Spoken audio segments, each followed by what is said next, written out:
I suppose it does beg the question, and I'll put this one to Philippa. I mean, we ought to put this in context, and probably should have done at the start. How bad is bribery and corruption in British business?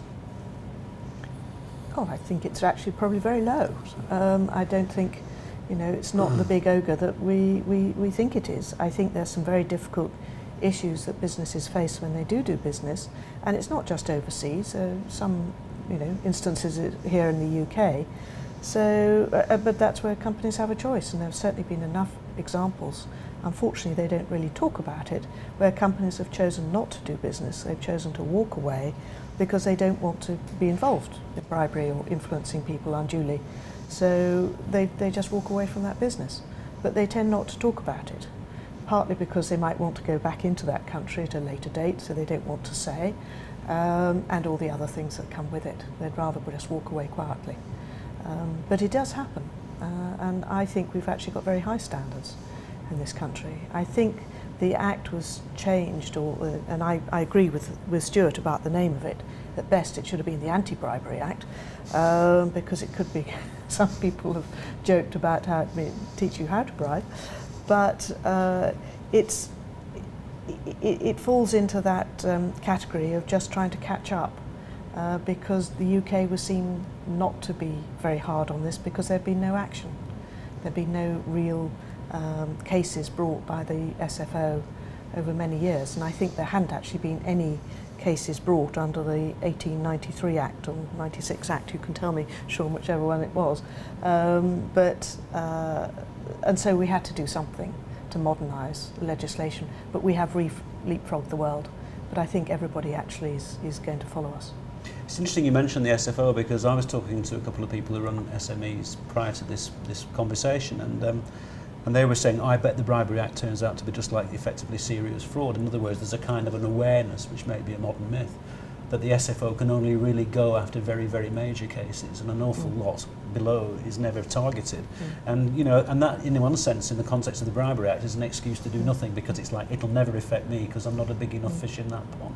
Do you think there's a danger that that's the way it may be in terms? I think there is a danger. I think that's a false sense of comfort, actually, because the SFO will pick up on this. But they're going to be picking up on culture. If you've got the odd instance of a facilitation payment being paid, or the odd case of an act of bribery, and the company comes along to the SFO and says, mea culpa, we found this, etc., etc., then you will be treated in a very different way than if it's brought by an outsider, and the SFO then goes investigating cold, as it were. In that instance, you're more likely to be brought under the Criminal Act than a civil case. But what the SFO will be looking at, is this an isolated case, or is this the culture of the company? And if it's the culture of the company, just cut the corner here, cut the corner there, pay this backwards, whatever, then the SFO will come down very hard indeed. But if it is just a one-off, and a rogue or whatever, then they will be looking at it in a different light. The issue is, as I come back to the earlier point, is we're trying to break into new markets. How do you ensure that the people that are working for you, not as direct employees, are somehow adhering to it? So what British business will do, as it always does, it will spend time putting in systems, putting in processes, and then adhering to it. But let's be frank about it, it's another cost and another burden on business. It's interesting because, you see, I have to be honest with you and say that, that as an SME, is that I was now under the impression that it would be wise of me, and I'll put this to Sean, it would be wise of me just to note, if nothing else, when I am entertained or when I receive a gift. Is this not correct? I think it is right, and the easy way to make sure you can go away from the match or the night away with a clean conscience is just to check, look, we have our policies here, this is in line with that. We're advised through the various best practice websites to check that what we're doing now is consistent with your own business's ethical business policy. If you just confirm that's in order, then that's absolutely fine. And that's a way of demonstrating two things. One, that you've thought about it and you've asked proper questions. And secondly, as far as you are concerned, you're dealing with openness and transparency, which is at the heart of most sensible business behaviour. It did focus my mind, because I remember there was an independent production company where an employee, a freelance, and it comes back to this nature of subcontracting too, took money off somebody to strategically place a product.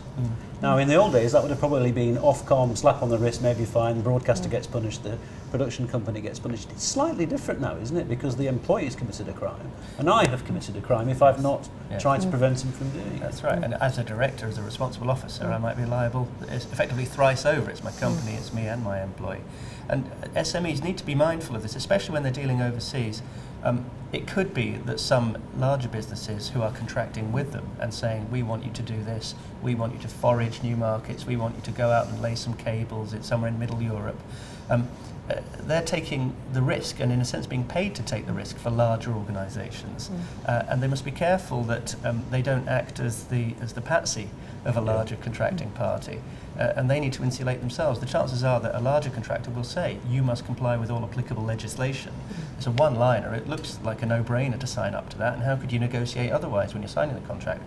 But essentially, they're laying the contractual risk on you as the SME of compliance with the same obligations which apply to a larger party with larger resources. So you have to get yourself up to speed to insulate yourself, not so much against the SFO or hostile action from there, but against a counterparty who decides they want to pay you less or walk away from a deal once the mud starts to fly. So it's a simple, sensible business precaution to be familiar with these principles, which include due diligence on counterparties, risk assessment, all the things that SME owners and managers are intuitively doing anyway, because it means more to them.